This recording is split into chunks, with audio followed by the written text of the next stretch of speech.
Good morning, evening, or afternoon, my fine fellows. Today I bring you a story from r/HFY called Far From Home. This is a story early in its development, and it's being made by a personal friend of mine. So that's why I'm deciding to read this story.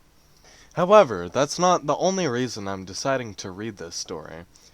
It's actually quite promising in my eyes, and I believe it's a pretty damn good story.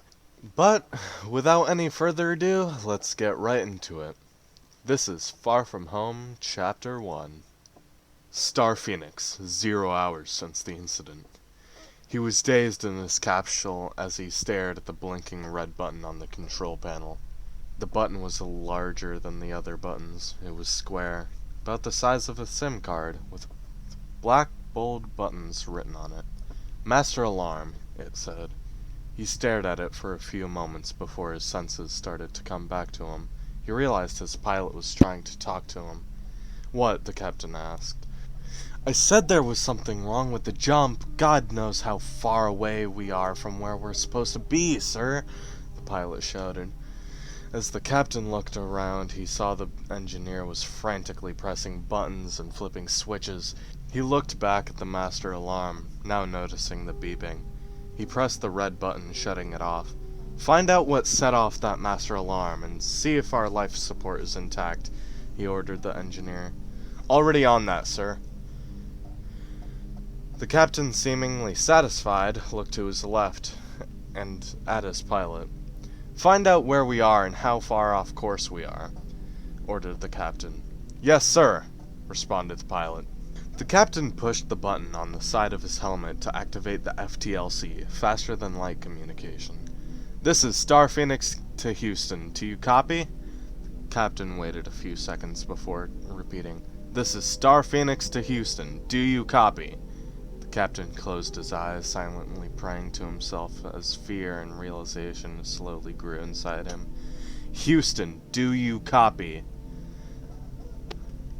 Sir, the warp drive has completely ripped itself apart. Our engines are dead and we're leaking fuel, reported the engineer. Seal the fuel cells and switch to solar power, the captain ordered as he released the button on his helmet. He looked left to the pilot. Status on our location? The captain asked. Sir, it doesn't look good. The nav computer can't identify any known stars. We could be 10 light years or 10,000 from where we're supposed to be. It's impossible to know, answered the pilot in a stern tone. The captain stared at the pilot as his worst fears had been confirmed. Their warp drive was destroyed, and so were their engines. Even if the engines were working, they would never be able to travel a single light year in their lifetime. Sir, the life support systems are intact, but the solar panels aren't extending, possibly destroyed. Sir, we only have what's left in the batteries. The command module went quiet after that, fear and realization setting in the crew's eyes as they looked at each other. We should get something to eat and get some rest so we can decide what to do next, the captain suggested after a few moments of silence. Both the pilot and the engineer took off their helmets as they muttered, Yes, sir. The captain took off his helmet and gloves, pushing them under his seat where they were stored while not in use. He grabbed one of the rations and attached the bag of freeze-dried beef stew to the hot water dispenser and pressed the button to activate it. After the machine rehydrated the meal, he removed the bag and tore it open. First men to go faster than light, as well as being the first Americans to die in space, he thought to himself, as he took the first bite of his meal. Star Phoenix, 2 hours since the incident.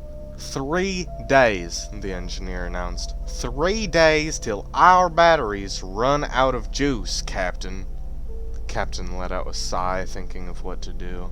No power means no life support. No life support means no water or oxygen. Shut down everything we don't need. Lights, computers, heating, etc. The only thing that we should be on is water, oxygen, and FTLC, the captain ordered the engineer.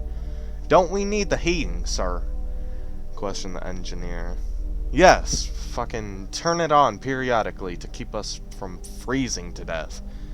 That gives us about 5 days till we're out, the engineer said as he reached for the control panel. The ship began to shut down as the engineer started flicking buttons and switches and whatnot. The lights were the last to turn off, leaving the crew in total darkness. The only sound in the command module was the slight hum of the water and oxygen systems. May God help us all. We're in this for the long haul, the pilot murmured before closing his eyes in an attempt to sleep. The engineer flicked on a flashlight and opened a book. When they were assigned to this mission, they were told they could bring one item. The engineer brought the Odyssey, the pilot brought a music player with headphones, and the captain brought a handgun with 3 full magazines he called Plan Z. Captain closed his eyes, slowly falling to sleep. Star Phoenix, 3 days since the incident. The captain's warm breath was forming an icy fog from each exhale. He was shivering to himself. He was having a hard time sleeping, so he stared out the frosty window in hopes it would help him. The stars, weirdly, didn't look as dead as he always remembered. They looked like they were staring right back at him, motionless, but alive. So far away, but seemed just out of reach. He felt if he were to just reach a little farther, he could grab hold of them, help him get back home. The captain put his hand to the window as he slowly nodded off to sleep, the stars watching over him. He felt as if he were falling. Freezing air rushed around him. He looked around, and there were stars all around him. Left, right, in front, behind, up, down.